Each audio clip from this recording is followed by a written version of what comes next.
Hear a woman talking on the telephone to a man about a car he is selling. First, you have some time to look at questions 1 to 4.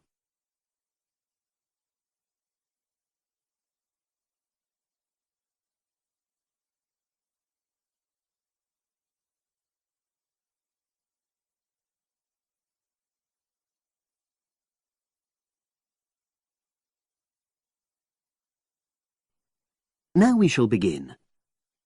You should answer the questions as you listen, because you will not hear the recording a second time. Listen carefully and answer questions 1 to 4.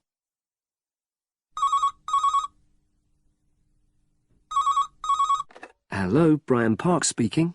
Oh, hello. I'm calling about the advert in the paper. The car? Yes, the Mini you've got advertised for sale. Oh, yes.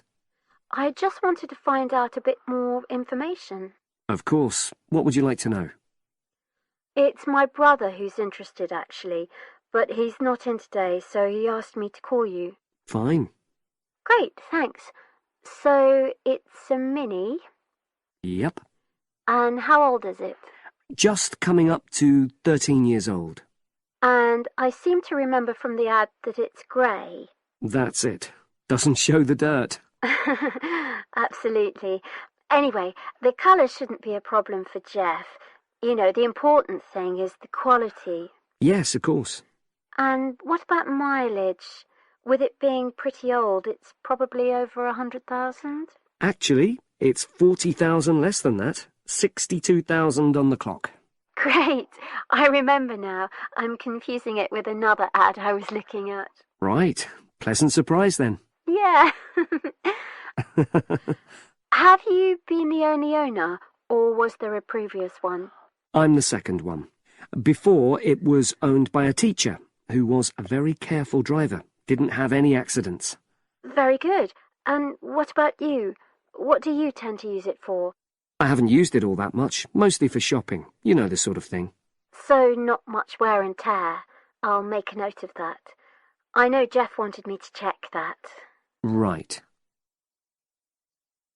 Before you hear the rest of the conversation, you have some time to look at questions 5 to 10.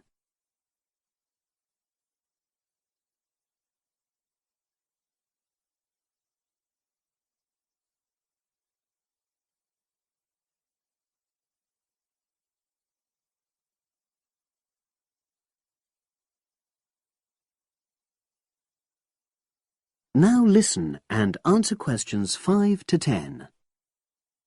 Now, about the price, I see you've got it down as £1,250. I'm not sure Jeff will be able to come up with that amount. In the ad, I did say 1,250 or nearest offer. So would you be prepared to go down to 1,000? That's really too low, I'm afraid. 1,100? I might be able to go to that. OK, I'll make a note of that. What about tax? Is it due soon? Got another 5 months before it's due. Oh, that's a real plus, yes. I'll make a note of that. OK. Now, you say it's in good condition. For its age, I'd say yes, definitely. It's just been serviced and there were no major problems. Major? I'd be able to show you the service report. The only thing is, you'd have to get a new tyre in the near future. Though it's still okay, you know. It's certainly absolutely safe at the moment.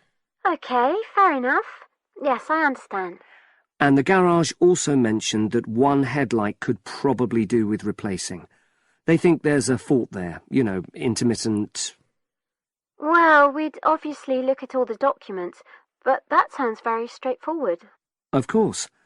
I've got all the service documents up to date, and you can look at those. Well, it all sounds pretty good, and I know my brother will be interested, so would it be possible for him to see the car?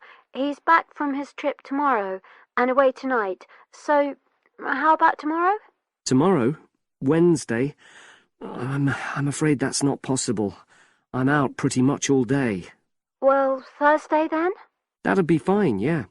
In the morning? Yes, that'd suit me perfectly. Great. Now, you'll need my address. Oh, yes, of course. What is it?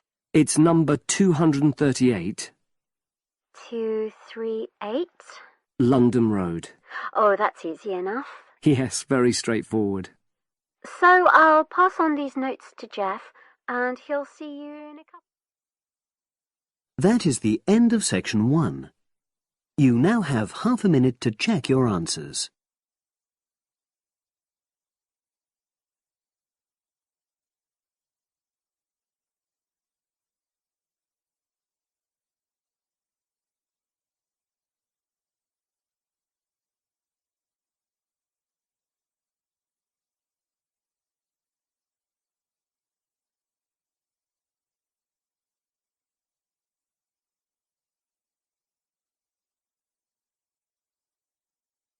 Now turn to section 2. Test 3, section 2. You will hear part of a podcast for visitors to the popular holiday region called the Trellore Valley. First, you have some time to look at questions 11 to 14.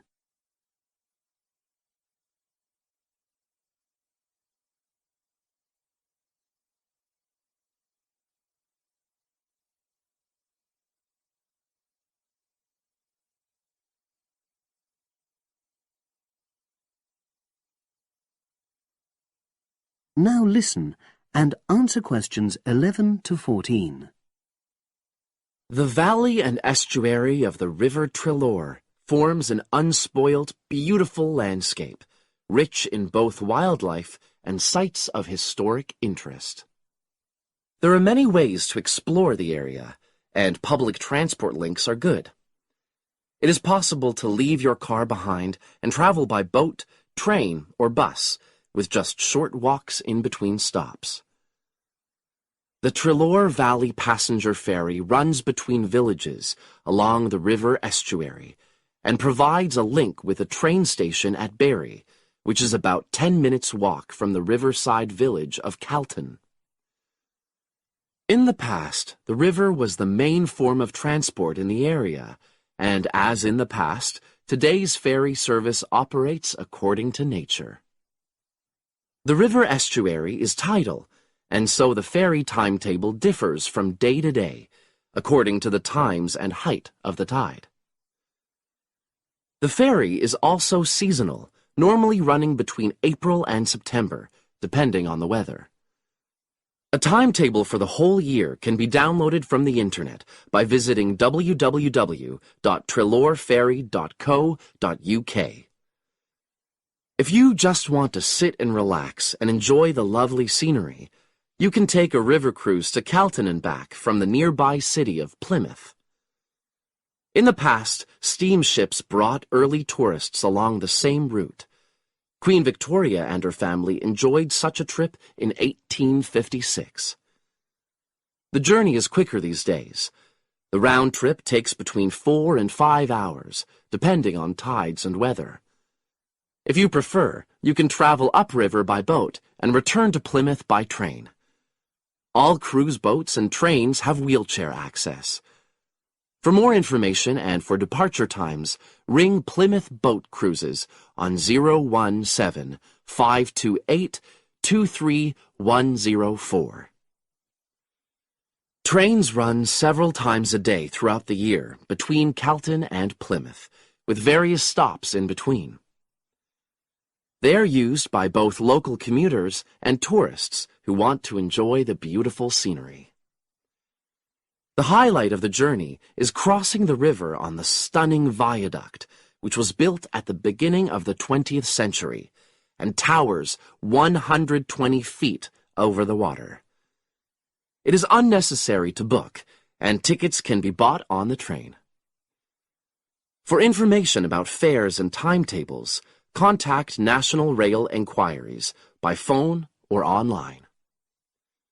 The bus service in the Trellore Valley now connects all train stations and villages in the area. Especially for holidaymakers, there's a Rover ticket which can be used at weekends and on national holidays and allows unlimited journeys on those days. The Rover ticket provides great value for money and is now even cheaper than it was last year. An adult ticket costs £5.50 a day.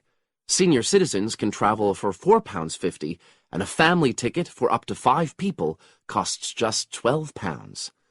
Tickets can be bought on the bus. Now you have some time to look at questions 15 to 20.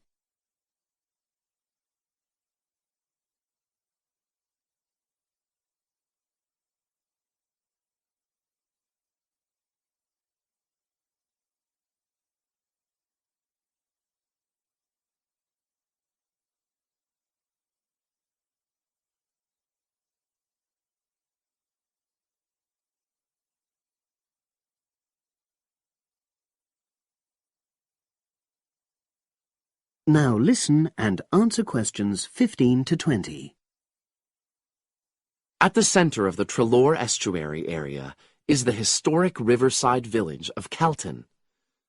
The main road comes into the village from the south, and for those of you who are arriving by bus, it turns left just before the bridge and stops in the lay-by on the left-hand side. From there, it's just a short walk to Calton's various attractions. If you're arriving by car, you have to leave it in the main car park. Go over the bridge and take the first turning on the right. Then go on until you come to the end of that road. It's the only place to park in Calton, but there's no charge. If you're interested in local history, there's a museum in Calton with farming, fishing, and household implements from the late 19th century. As you come in from the south, cross the river and go straight on the same road until you reach the end. Also, on the subject of history, you can go and see the old mill, which has recently been renovated and put back into use. Turn left before you come to the bridge. Then go straight on and then take the first turning on the right. This leads straight there. If you're interested in arts and crafts, there's a potter's studio where you can watch the artist at work. After crossing the bridge, turn left, and it's the second building on the left. Finally, when you feel in need of refreshments, there's a cafe opposite the old boathouse and a picnic area near the mill. That is the end of section 2. You now have half a minute to check your answers.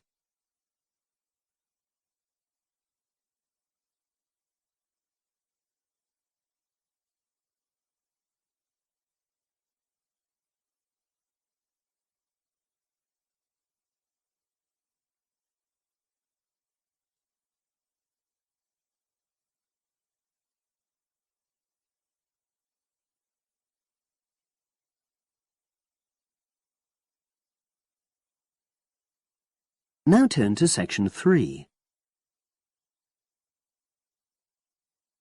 Test 3, section 3.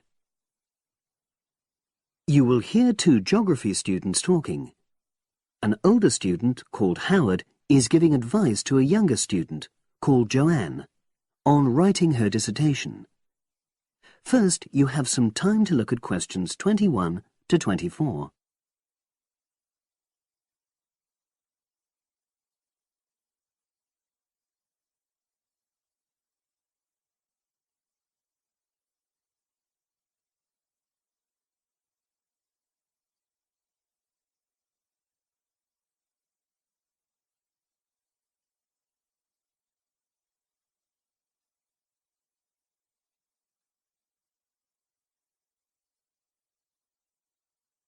Now listen and answer questions 21 to 24.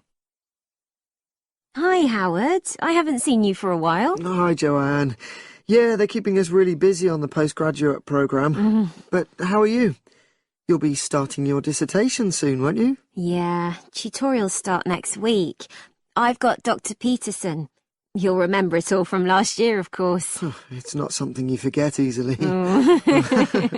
But seriously, although I didn't expect to enjoy writing my dissertation, and in fact I didn't really find it much fun, I wouldn't have missed the experience. I found it really improved my understanding of the whole degree programme, you know, from the first year on. Right. So, what are you doing yours on? Glaciated landscapes. although I haven't decided exactly what aspect yet. I did mine on climate systems, so I can't help you much, I'm afraid. But you'll be fine once you start your tutorials.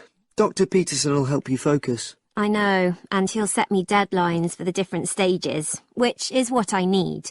My concern is that I've got tons of material on the topic, and I won't be able to stick to the word limit, you know. I remember I had different concerns when I was doing my dissertation. Last year. Yeah, before my first tutorial, I did a lot of fairly general reading because I hadn't fixed on my topic at that stage. I actually enjoyed that quite a lot and really improved my reading speed, you know, so I was getting through a lot of material. I was frightened I wouldn't remember it all, though, so I got into the habit of making very detailed notes. So, did you find your tutor helpful in getting you started? Yeah, we certainly had some interesting discussions, but it's funny, I saw a brilliant programme about climate change, and it was that really fired me up. It was talking about some recent research which seemed to contradict some of the articles I'd been reading. Now you have some time to look at questions 25 to 30.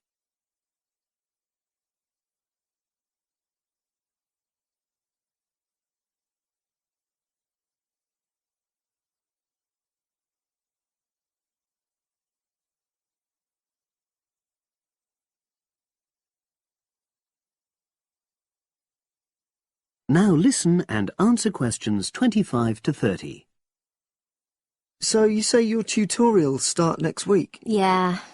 Well, the first month's crucial. You've got to meet your tutor and decide on your focus, but don't become too dependent on him.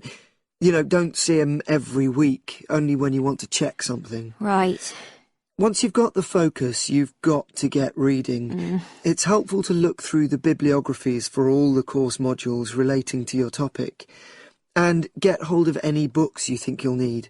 I haven't got much money. I mean, get the books from the library, far better. And I suppose I should prepare a detailed outline of the chapters? Yeah, absolutely. But don't feel you have to follow it slavishly. It's meant to be flexible. OK. Now, I'm someone who likes to get writing quickly. I can't just sit and read for a month. Not like me, then.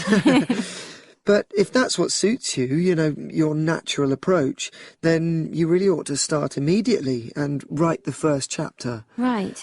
Now, Joanne, about the library, it's worthwhile getting on good terms with the staff. They aren't always helpful with undergraduates. I suppose they focus on postgrads more. Maybe. But show them you're serious about wanting to do good work. And what if I can't find what I need? Well, there's interlibrary loans. Borrowing books from other libraries, but I've heard it isn't all that reliable. You're right, but you probably won't need it anyway. Be positive. The library is likely to have most things you need. And during the dissertation writing period, you can take out 15 instead of the usual 10 books. Should I look at previous year's dissertations? You can do. But I won't know which are the good ones. The library only keeps the best, and the staff can advise you. Are they willing to do that? Oh, yeah. And I'm worried about getting journal articles from the electronic library. Have you tried to find any yet? No. Well, you should. It's really straightforward. That's obviously something I'll have to look into. Dr. Peterson will help. Yeah, I know I can go to him if I have any worries. Except he will be away in the second month. It's the holidays. You should ask him what to do while he's away. Gosh, yeah. But I suppose I can get a lot of support from course mates. I know a couple of people who are thinking of doing the same topic as me. Take care. Collaboration can become dependency. I think you'd better see how that works out, what the people are like. You're probably right. About other reading, I suppose Dr. Peterson will recommend plenty of good articles to get me started. One thing I'd find out is what his attitude is to internet sources. Surely not in this day and age. I'd better get that sorted out right at the beginning. I would if I were you. And I've also got some questions about the research sections. How much time I should spend explaining the process? Well, I think that's up to you. You can see how it develops as you're writing. OK. It's the same with things like time management. That's something a tutor can't really help you with. I agree. So, is there anything else you need me to go over? That is the end of section 3. You now have half a minute to check your answers.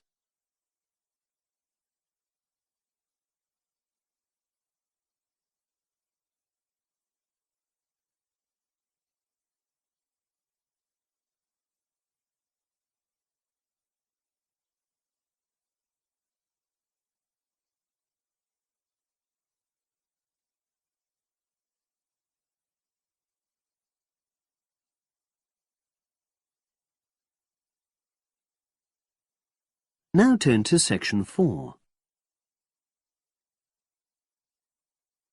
Test 3, section 4.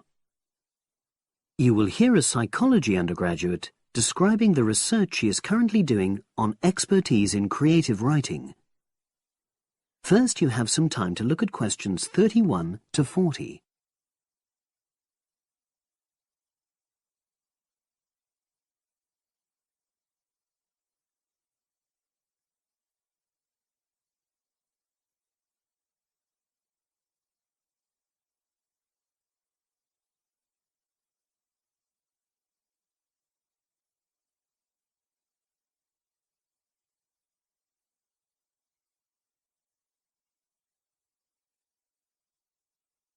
Now listen and answer questions 31 to 40. For my short presentation today, I'm going to summarise the work I've done so far on my research project to explore expertise in creative writing.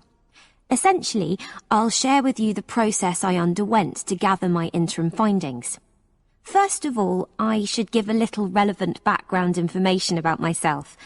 Before I started my current degree course in cognitive psychology, I studied English literature, and as you can imagine, this meant I spent a great deal of time thinking about the notion of creativity and what makes people develop into successful writers. However, the idea for this research project came from a very specific source. I became fascinated with the idea of what makes an expert creative writer when I read a well-known 20th century writer's autobiography. I won't say which one at this stage, because I think that might prejudice your interpretation. Anyway, this got me thinking about the different routes to expertise. Specifically, I wondered why some people become experts at things, whilst others fail to do so, in spite of the fact that they may be equally gifted and work equally hard. I started to read about how other researchers had explored similar questions in other fields.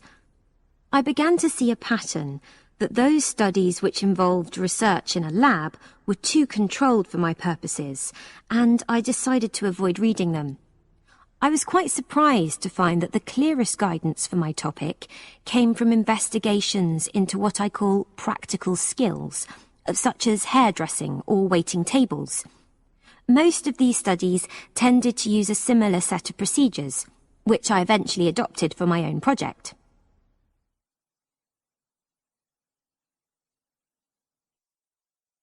I'll now explain what these procedures were. I decided to compare what inexperienced writers do with what experienced writers do. In order to investigate this, I looked for 4 people whom I regarded as real novices in this field. Which proved easy, perhaps unsurprisingly. It proved much harder to locate people with suitably extensive experience who were willing to take part in my study. I asked the first 4 to do a set writing task and, as they wrote, to talk into a tape recorder, a technique known as think aloud. This was in order to get experimental data.